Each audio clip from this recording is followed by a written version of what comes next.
kuwa msengenyaji. Haukuumbwa wewe ili uwe shoga, haukuumbwa hivyo. Uliumbwa wewe ili uweze kumtumikia huyu Yesu.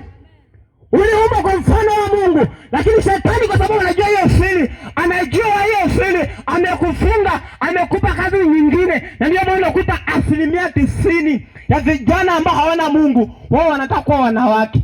Ni kitu cha ajabu sana. Yaani kitu cha ajabu sana.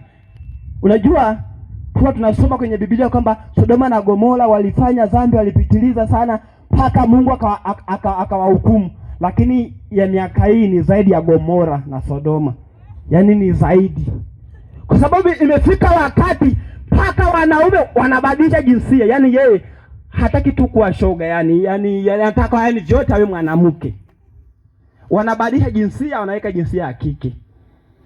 Ya kiume ya kike, wewe anabadilisha. Bwana Yesu asifiwe sana.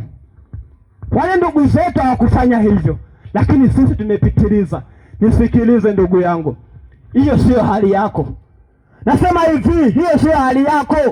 Huyo Mungu alikuumba kwa mfano wake ili uweze kumtumikia yeye. Dhambi tu ndio iliyofanya wewe hivyo. Lakini ashukuriwe Mungu wa mbinguni, hakukaa kimya. Ndio maana alimtoa mwanawe pekee, akafa pale msalabani, akadharauliwa, akavuliwa nguo, akawa uchi kwa ajili yako ndio ivumwe. Akatemewa mate, akaziakiwa kwa kila namna, akaziakiwa ili lengo na kusudi mimi na wewe tuweze kuwa huru.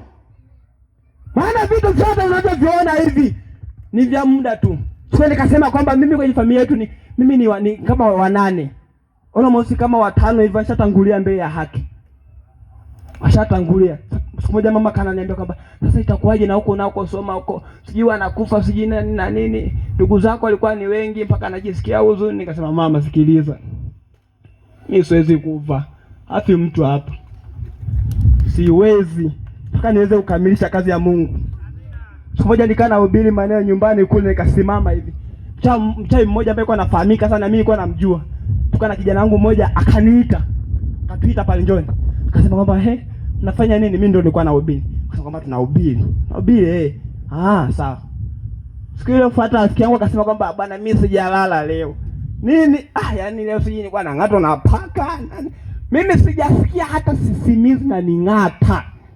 Huja nisikia, nasema kwamba hata sisimizi sikusikia. Kwa hiyo huyu Yesu naye mhubiri huyu hapa, sio story tu, ni kwamba anaishi. Leo hii hapo ukiamua kwamba nimetoka kuishi maisha ya dhambi, atakuokoa.